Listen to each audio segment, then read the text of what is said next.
Hi, everyone.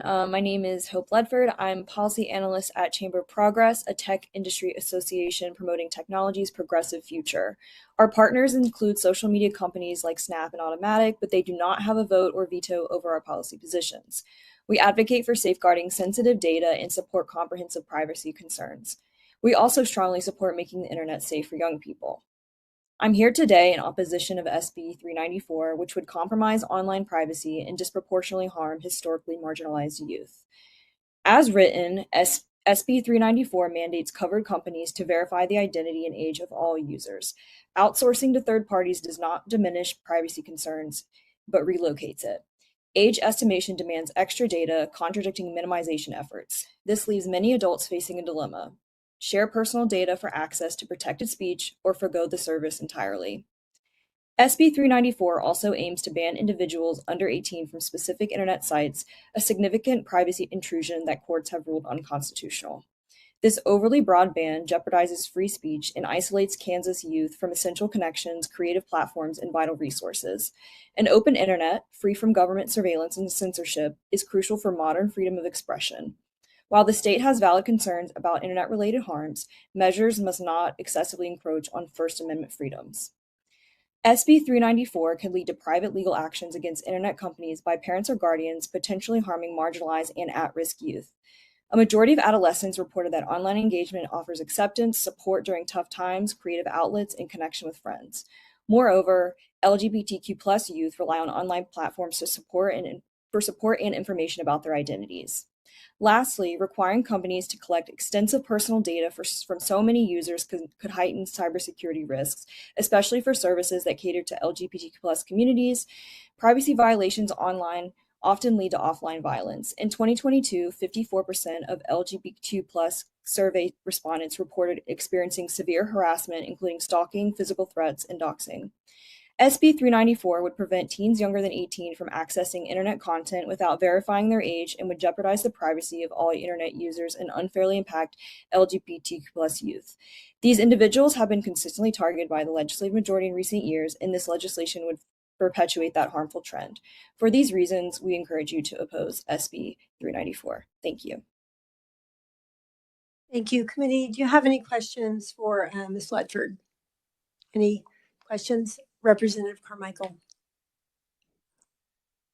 Thank you, Madam Chair. Ms. Ledford, in your testimony, you make some, perhaps even I could say considerable reference to impacts on LGBTQ+ community. In your work, have you found that there are, in fact, some people and even some parents who believe that any depictions or information regarding same-sex relationships are, at least in those people's view, harmful to minors? Thank you, Representative. Marginalized and at-risk youth have the most to gain from social media engagement, especially if they face adversity or isolation offline. Not everyone has supportive parents at home, and so this bill could further isolate marginalized communities.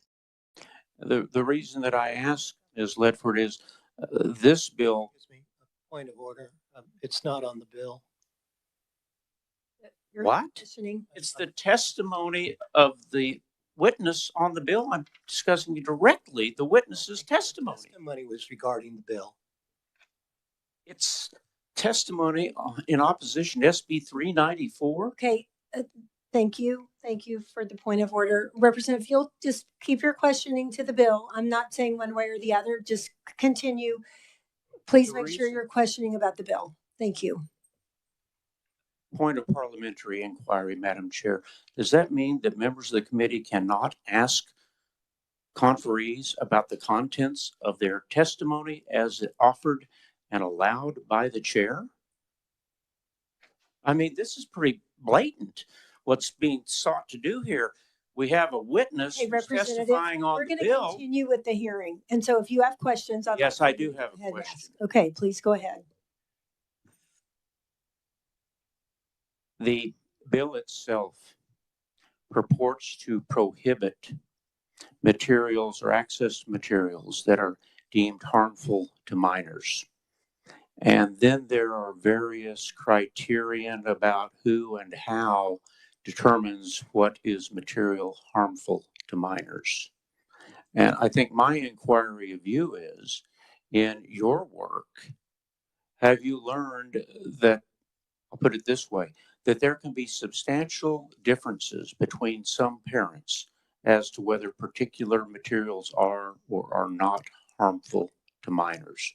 For example, the 97 books we saw on 60 Minutes Sunday night. Thank you for your question, Representative. I don't have any statistics in front of me, but if I were to guess, I would say that parents do differ in what they consider harmful content. Thank you very much. Committee, are there any other questions?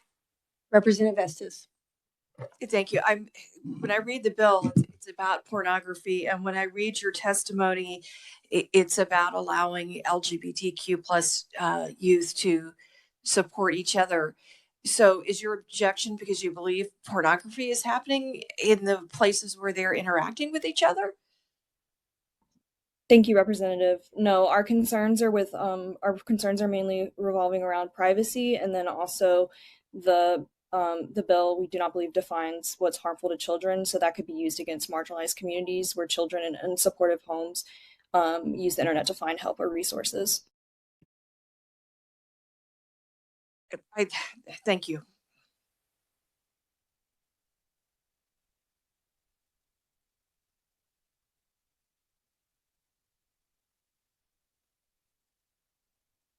Thank you. Committee, while we're waiting for one other thing, do we have other questions? I might just quickly want to ask you a question. You do mention extensive personal data that's gathered, and it's really just age verification from my understanding of the bill, that what the bill is trying to do is determine if someone is of the proper age. And so did you find somewhere else in the bill that they would be getting other data other than just an age verification? Thank you, Madam Chair, for your question. Our foundation upon this is mainly due to the fact that age-appropriate design legislation violates, infringes upon the First Amendment. Okay, thank you.